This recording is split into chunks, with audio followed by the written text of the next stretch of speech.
Welcome to our presentation, Communication Pattern Models, an extension of action models for dynamic network distributed systems.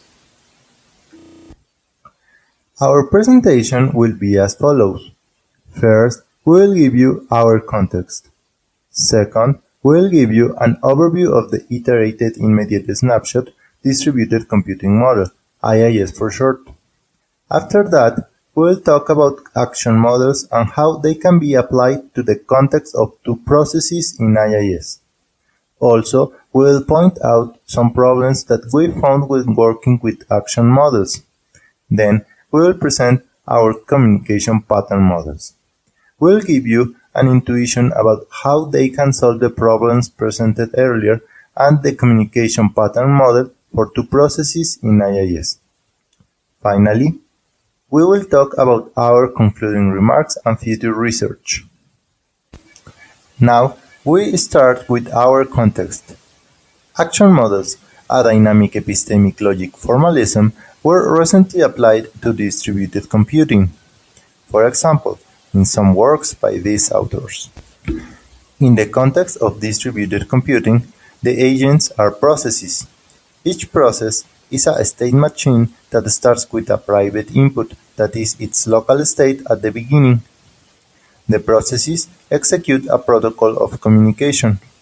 We use the full information protocol, where all the processes try to share all the information gathered each time they communicate. We observed that a direct use of action models using such a protocol may cause an exponential growth in the number of events. Such an observation is the motivation of our work. We focused on dynamic network models. In such models, communication is performed in synchronous rounds. We say that there is an adversary, that is a set of infinite sequences of communication patterns. Each sequence describes a possible communication through execution of rounds.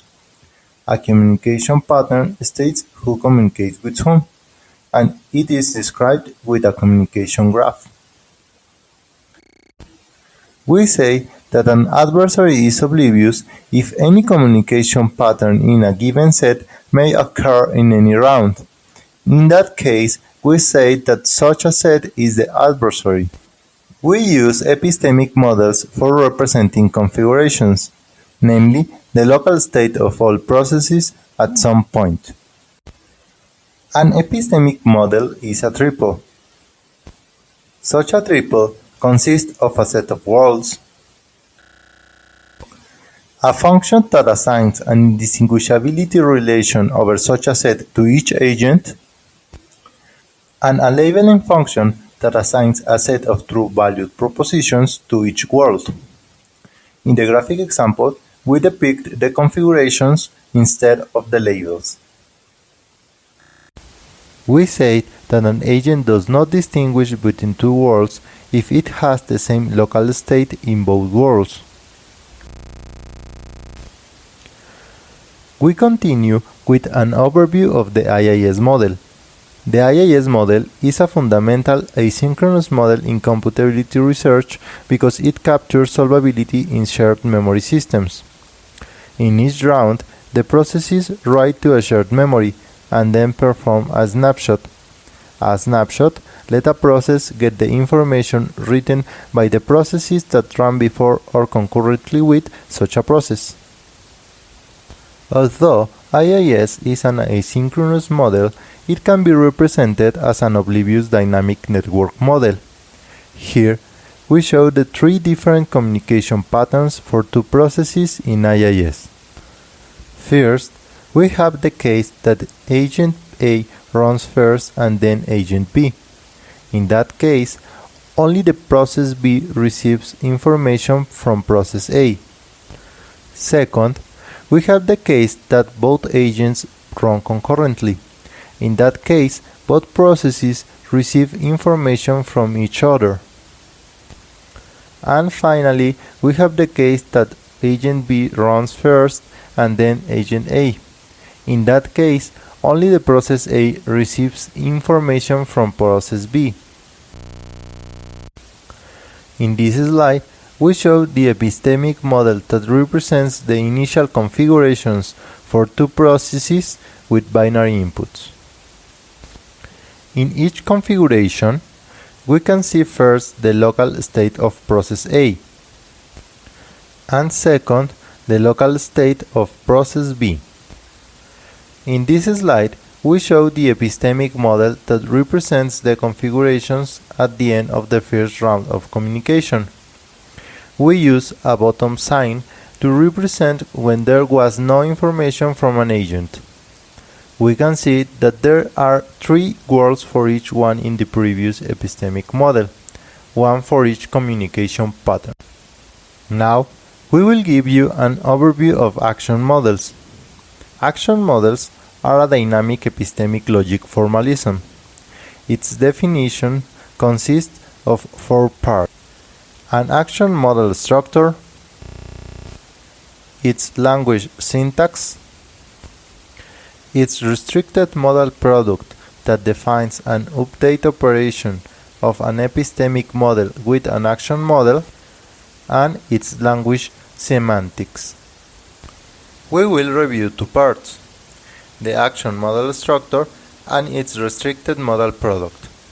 We left out its language syntax and semantics in this presentation because our work is focused on how they model dynamics in dynamic network models.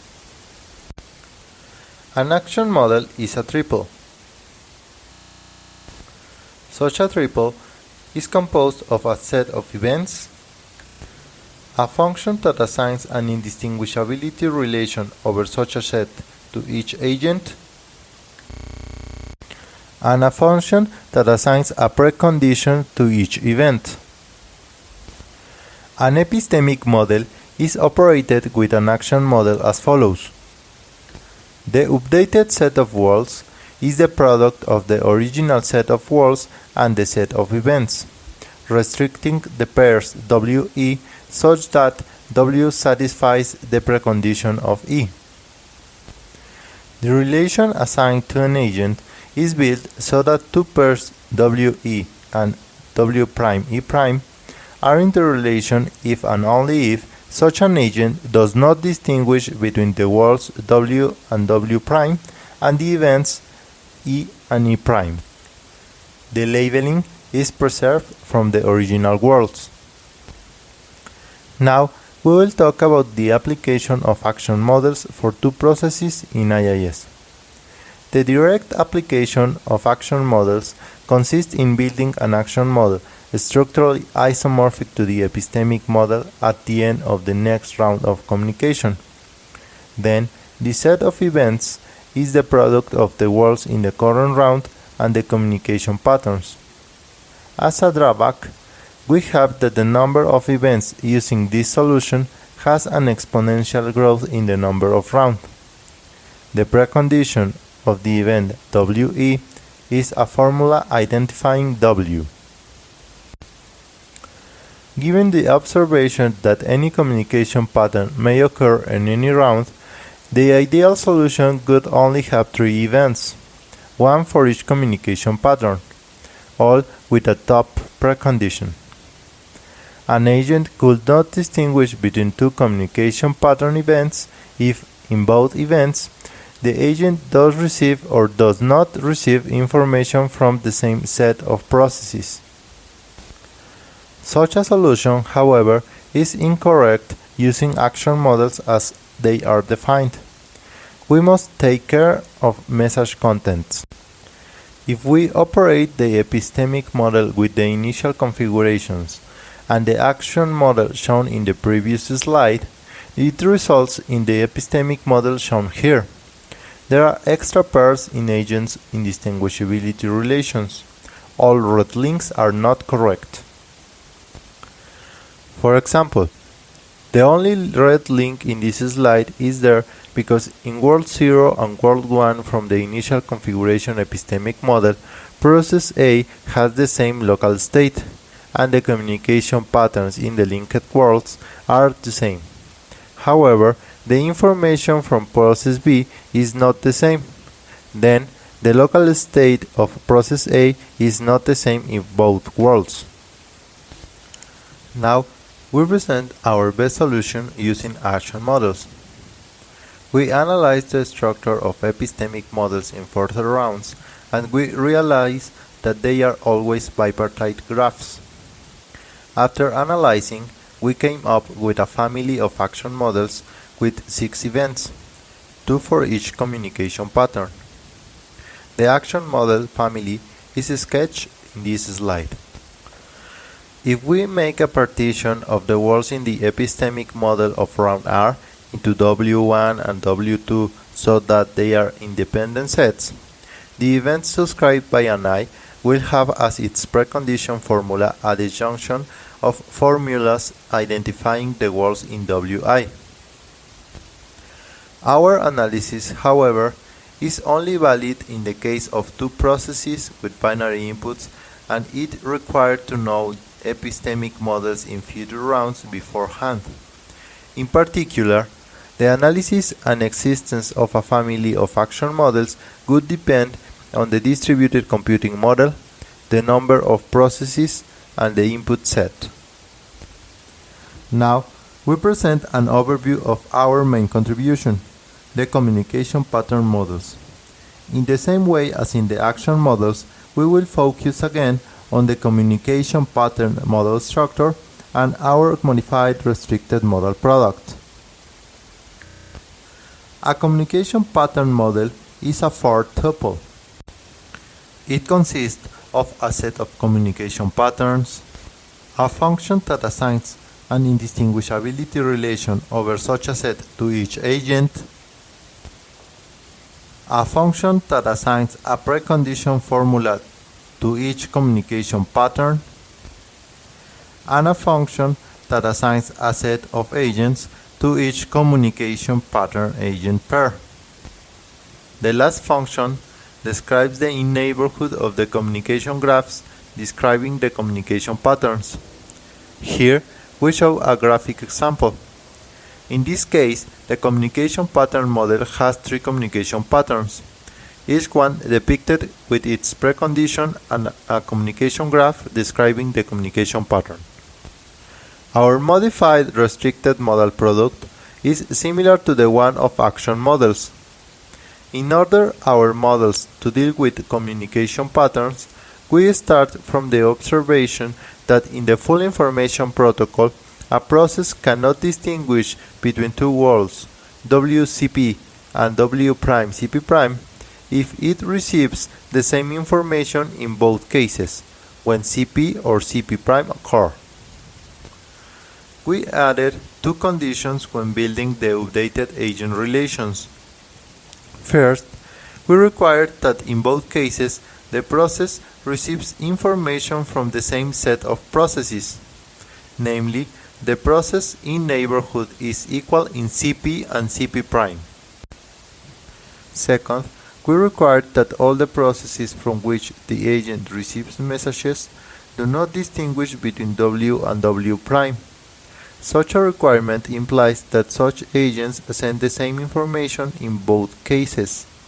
If an agent does not distinguish between W and W', such an agent has gathered the same information until the current round. In our paper, we give a systematic construction of communication pattern models for each round of communication given an arbitrary adversary. The communication pattern models for oblivious adversaries do not change from round to round, and the precondition is always stop. Here, we can see the communication pattern model for 2 processes in IIS. We remark that this communication pattern model works for any input set. Finally, we close with our concluding remarks and future research. First, we conclude that our communication pattern models can be directly applied in automated formal verification of dynamic network distributed systems because we give a systematic construction of communication pattern models from round to round given an adversary.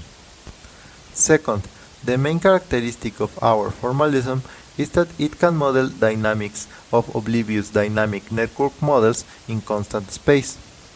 Additionally, the dynamic is described in a communication pattern perspective, which make our models succinct.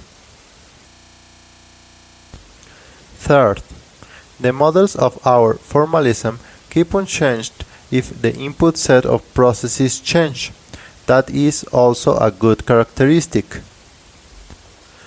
For future research, we mention two possible paths.